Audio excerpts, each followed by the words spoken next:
नमस्कार, आप देख रहे हैं न्यूज वन इंडिया। मैं हूं आपके साथ कीर्ति बिंदल और बुलेटिन का आगाज महत्वपूर्ण खबर के साथ। प्रधानमंत्री मोदी ने आज 95वीं मन की बात की है और कांग्रेस के जरिए देश को संबोधित भी किया है।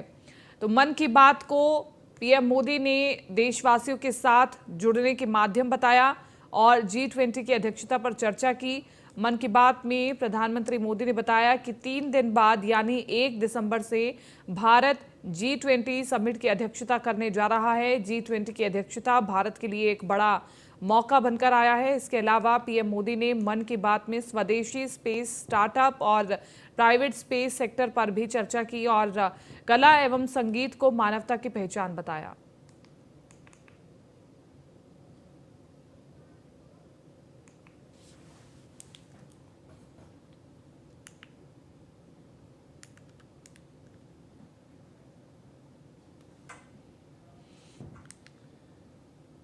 और अब लखनऊ से अगली खबर आपको बता दें, ऑटो इंडस्ट्री का हब बनेगा पश्चिमी और मध्य यूपी। ऑटो और इलेक्ट्रिक व्हीकल इंडस्ट्री का हब बनाने की तैयारी की जा रही है। 10,000 एकड़ जमीन उपलब्ध कराएगी यूपी सरकार और $20 मिलियन खर्च होंगे ऑटो इंडस्ट्री हब बनाने में। तो प्रतिवर्ष उत्तर प्रदेश में 1,10,000 रोजगार सृजित होंगे। 2 और 3 ईवी व्हीकल और ईवी पार्ट्स होंगे export. UK, USA, Australia, south Asia में सप्लाई होगी। नोएडा, गाजियाबाद, लखनऊ, हापुड़, कानपुर और मेरठ शहरों को चुना गया है। $1 ट्रिलियन इकोनॉमी के लिए पश्चिमी यूपी को मैन्युफैक्चरर बेल्ट के रूप में विकसित किया जाएगा। तो ये बड़ी खबर हम आपको बता रहे हैं।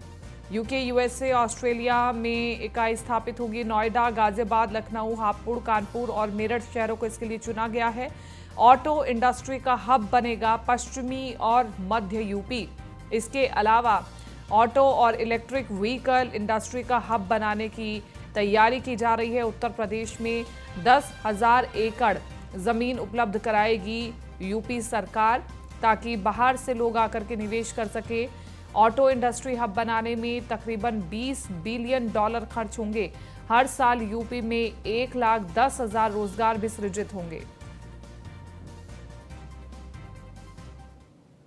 और अब मेरठ से अगली खबर आपको बता दें, आरएलडी के कई नेता बीजेपी में शामिल हुए हैं। बीजेपी प्रदेश अध्यक्ष भूपेंद्र चौधरी ने सदस्यता दिलाई है। इसके अलावा आरएलडी के पूर्व विधायक सुदेश शर्मा बीजेपी में शामिल हुए हैं और आरएलडी के पूर्व क्षेत्रीय अध्यक्ष यशवीर सिंह भी बीजेपी में शामिल हुए हैं।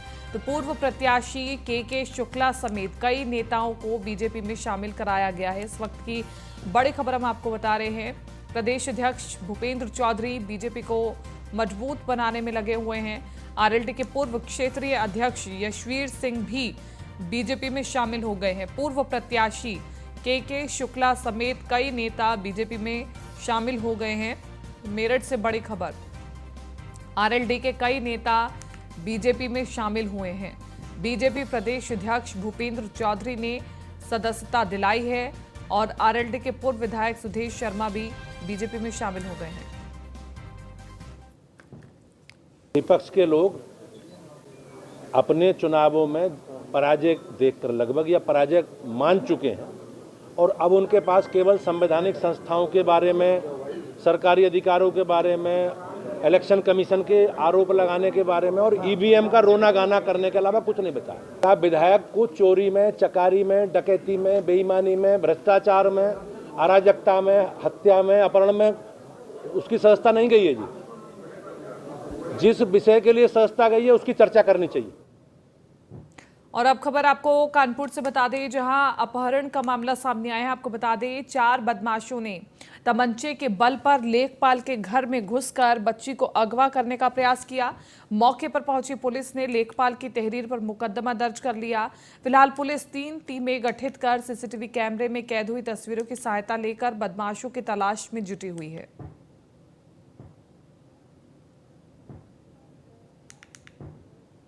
नई बस्ती कटोगर थाना बिथनू में आलोक तिवारी जी ने एक तहरीर दी है। उनके घर में करीब दोपहर 2:40 से कुछ लोग व्यक्ति आए जो पानी मांगे।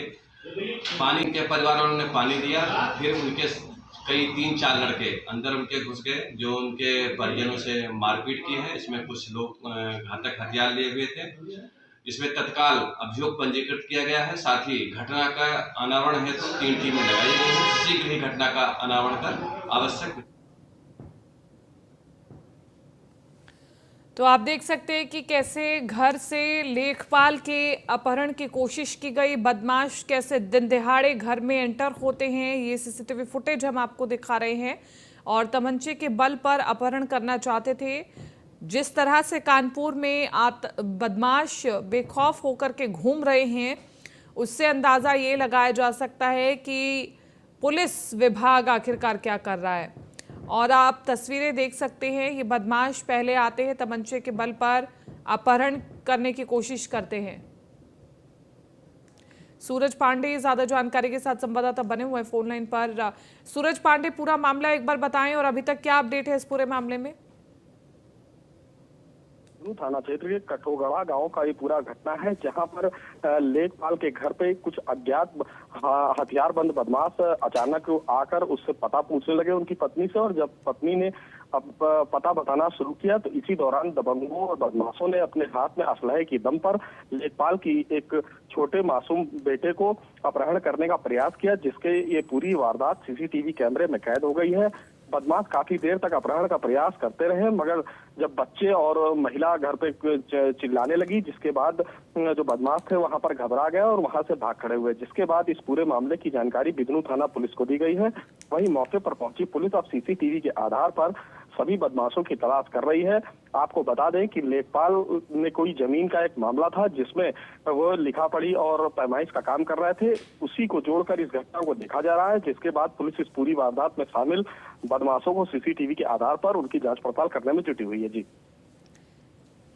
ठीक है, शुक्रिया तमाम इस जानकारी के लिए।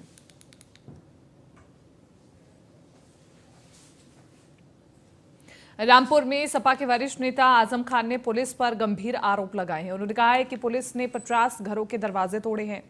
पुलिस सड़कों से बेगुनाहों को उठा ले गई, साथ ही लोगों को घर में रहने की चेतावनी भी दी गई। उन्होंने ये भी कहा कि अखिलेश यादव रामपुर आने वाले हैं। मैं उनसे आग्रह करूंगा कि वो चुनाव आयोग से निवेदन करें कि बीजेपी प्रत्याशी की जीत घोषित करे, क्योंकि यहाँ चुनाव तो है ही नहीं।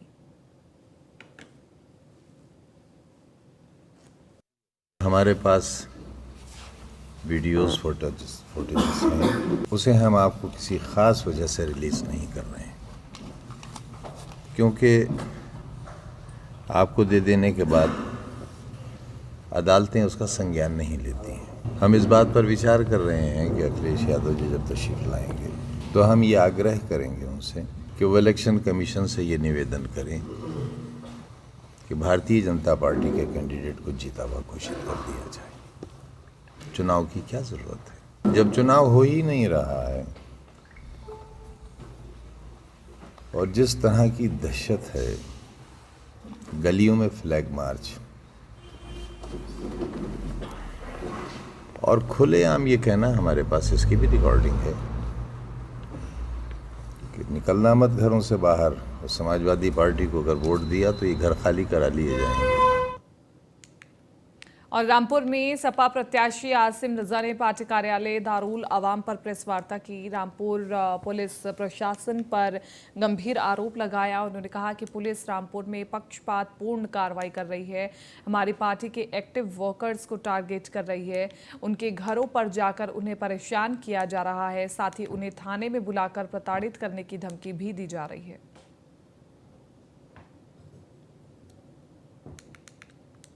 पुलिस रामपुर में पक्षपातपूर्ण कार्रवाई कर रही है। हमारे वर्करों को, हमारी पार्टी के एक्टिव वर्कर्स को टारगेट कर रही है, उनके घरों पर जाकर उनको थाने में बुलाकर प्रताड़ित कर रही है, धमकी दे रही है कि आप इलेक्शन नहीं लड़ाओगे। गली गली घूमकर ये पूछा जा रहा है पुलिस के द्वारा कि समाजवादी पार्टी के कार्यकर्ता कौन कौन है, कौन कौन इलेक्शन में हिस्सा लेता है। और गली गली जाकर पुलिस लोगों में भय का माहौल पैदा कर रही है। हमने आपको नाम बताया अभी कि लाल कब्र पे, तारामंडल के पास हमारी जिला अध्यक्ष, महिला की जिला अध्यक्ष रूही खानम साहिबा, रात उनके घर पुलिस गई और उनके लड़के को उठा के ले आई। रात भर उसको पुलिस में अपने पास रखा। इस तरह की कार्रवाइयाँ हो रही हैं। ये बड़ी शर्मनाक है। हमने बार बार ये अपील की है कि चुनाव निष्पक्ष माहौल में हो, कोई भय का माहौल पैदा न। अलीगढ़ से अगली खबर आपको बता दें, अवैध उगाही को लेकर आपस में भिड़े होमगार्ड। उगाही के पैसे के बंटवारे को लेकर आपस में भिड़े होमगार्ड। पुलिसकर्मियों ने दोनों होमगार्ड को अलग किया। होमगार्डों के झगड़े का वीडियो वायरल हो रहा है। बन्ना देवी के मुजदाबाद बस स्टैंड नई बस्ती का पूरा मामला बता रहे हैं। तो बड़ी खबर, पुलिसकर्मियों ने दोनों होमगार्डों को अलग अलग किया। होमगार्डों के झगड़े का वीडियो वायरल हो रहा था और होमगार्डों के वीडियो को देख करके ही पुलिस ने कार्रवाई की है। बन्ना देवी के पास का ये पूरा मामला है। अवैध उगाही को लेकर आपस में भिड़े होमगार्ड। उगाही के पैसे के बंटवारे को लेकर के होमगार्ड आपस में भिड़ गए। पुलिसकर्मियों ने दोनों होमगार्डों को अलग अलग किया। ये एक्सक्लूसिव तस्वीरें हम आपको दिखा रहे हैं, जहां पर होमगार्डों के झगड़े का वीडियो वायरल हुआ है और अवैध उगाही के बंटवारे को लेकर के लड़ाई हुई। बीच बचाव में पुलिस को आना पड़ा और आप देखिए कि कैसे दो होमगार्ड आपस में भिड़ गए। बन्ना देवी के मसूदाबाद बस स्टैंड नई बस्ती का पूरा मामला है। तस्वीरें हम आपको दिखा रहे हैं और ये तस्वीरें सवाल खड़े कर रही हैं कि जब इन कर्मचारियों की आपस में ही नहीं बनेगी तो फिर ये आगे क्या कार्य करेंगे।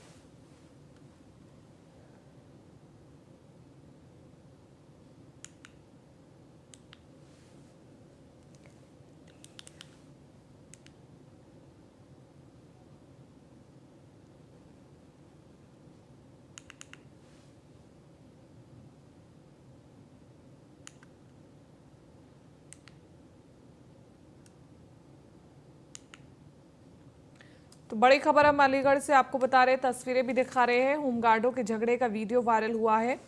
मसूदाबाद बस स्टैंड नई बस्ती का पूरा मामला है। पुलिस अब इस पूरे मामले पर जांच कर रही है। अवैध उगाही को लेकर के होमगार्ड आपस में भिड़ गए और उगाही के पैसे बंटवारे को लेकर के आपस में भिड़े होमगार्ड।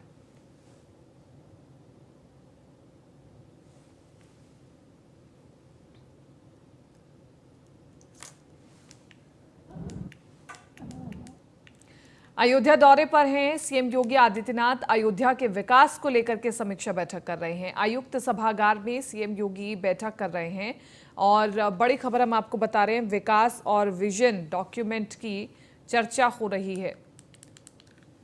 तो बड़ी खबर हम आपको बता रहे हैं,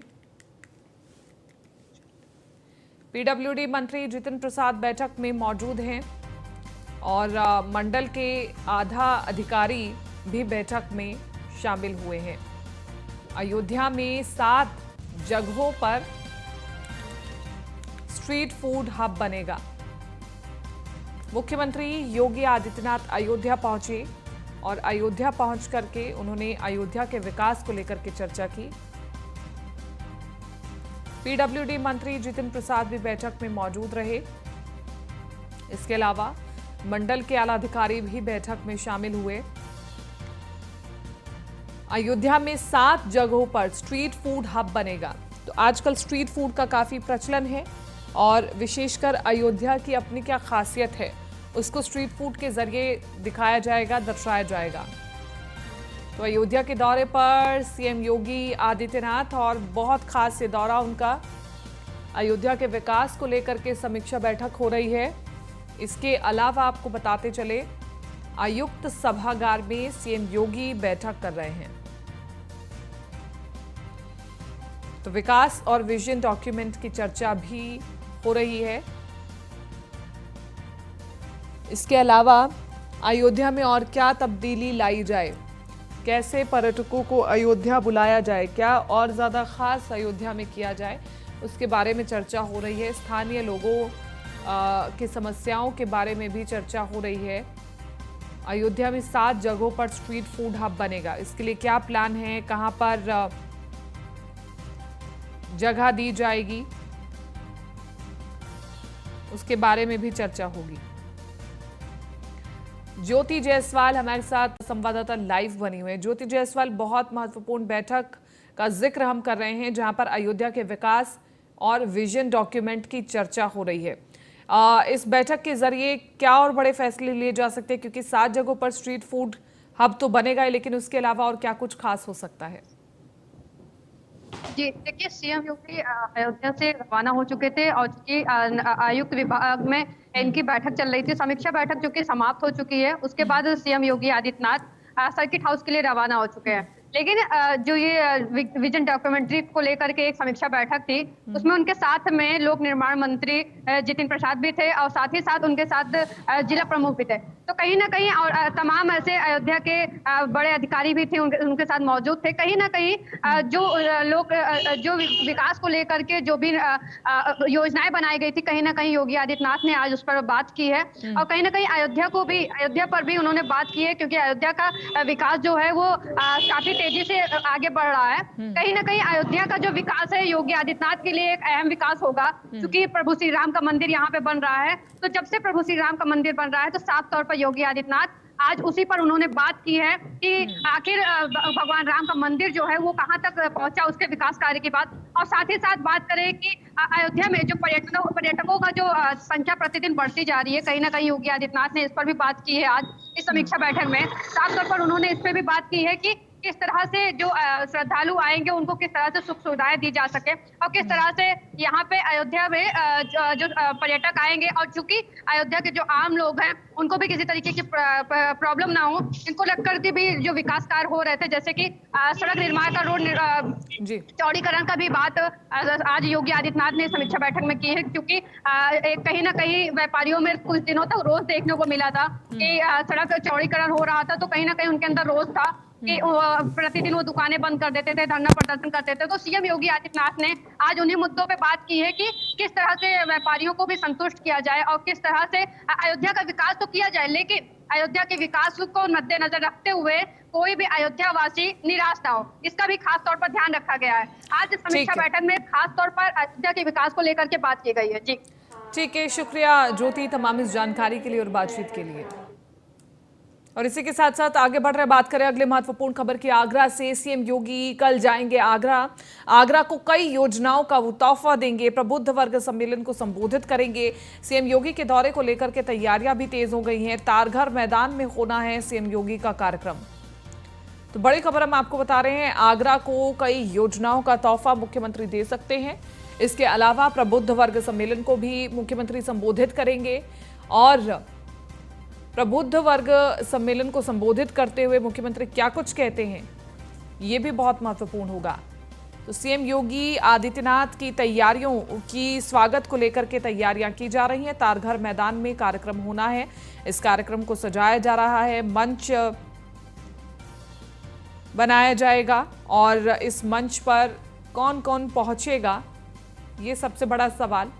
प्रबुद्ध वर्ग सम्मेलन को संबोधित किया जाएगा, और इस सम्मेलन में कितने लोग पहुंचेंगे और क्या कुछ खास होगा, मुख्यमंत्री योगी आदित्यनाथ किस किस विषय पर चर्चा करेंगे, ये महत्वपूर्ण होगा। हम तस्वीरें आपको दिखा रहे हैं जहां ये कार्यक्रम होना है।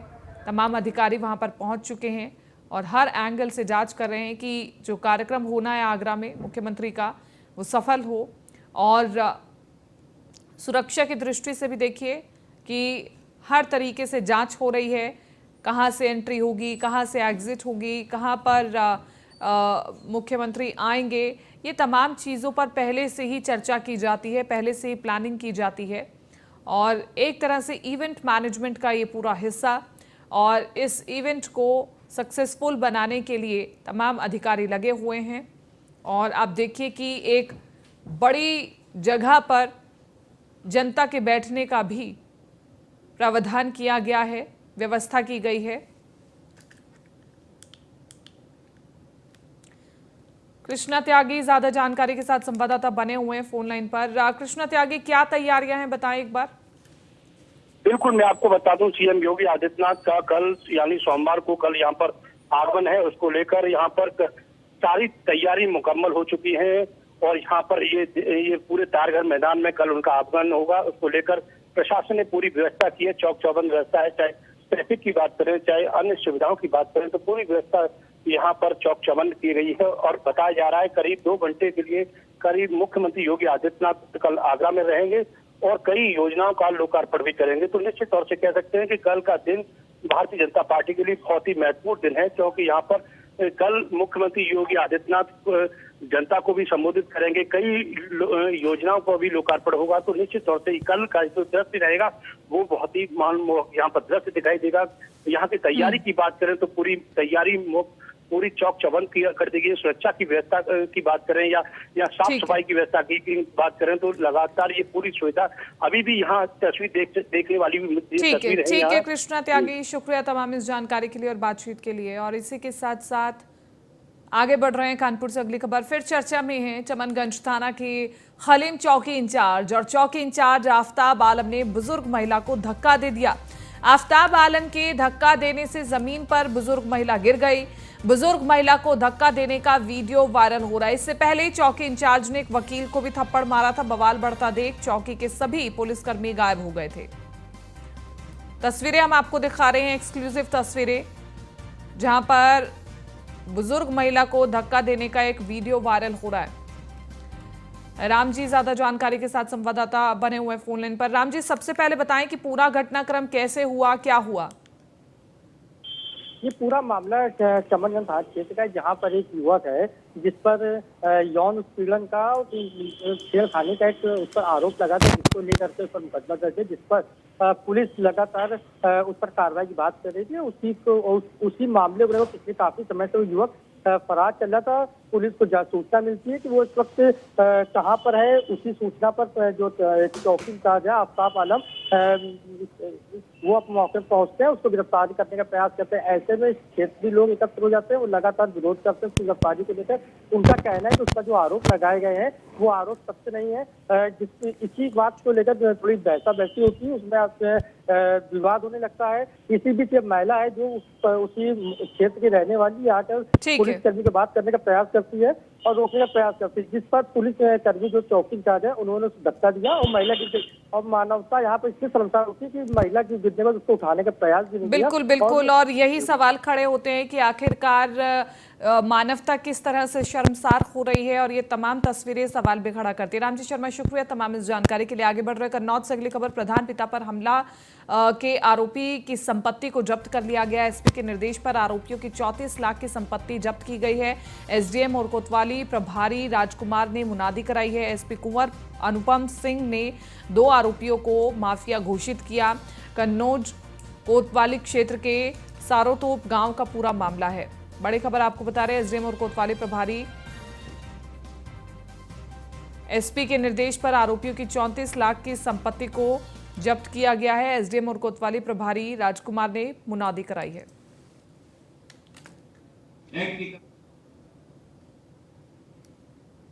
फिलहाल बुलेटिन में मेरे साथ इतना ही, दीजिए इजाजत, नमस्कार।